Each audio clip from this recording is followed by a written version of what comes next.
Myself, Varinder Kaur, serving as lecturer physics at Government Senior Secondary Smart School, Model Town, Patiala. Today I am performing this experiment, which is called the experiment to determine Young's modulus of material of a given wire using Searle's apparatus. This apparatus is called as Searle's apparatus. Now I am telling you the procedure, what we have to do in this particular experiment.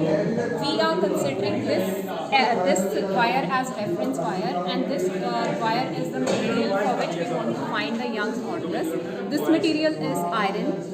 For this particular experiment, here we are using the reference load, that is approx 2 kg, and this is the load that we will be increasing or decreasing in the steps. First step is that we find the diameter of this wire using the screw gauge. Then we find the length of this wire with the help of the meter rod. This particular wire, because this is reference, we will be solving it for this one. Then in steps of 0.5 each, we will be increasing the load, and then we'll be moving this, we're arranging the readings so that the bubble comes in the center. Okay, then we'll be noting down the readings of this scale. First we'll be noting the linear scale reading, then the circular scale reading, and we'll be using the formula. We are using this particular formula, y is equals to mgl upon pi r square L.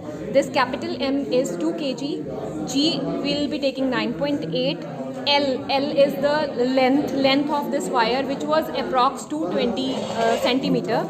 Then pi 3.14, R is the radius of this wire, which we have found with the help of the screw gauge, and the value came out to be, the diameter came out to be 0.91. Dividing it by 2, we got the radius. Fine. So this small l we calculate from this table, which we arranged using extensions in each case, in each steps of 0.5 kg each.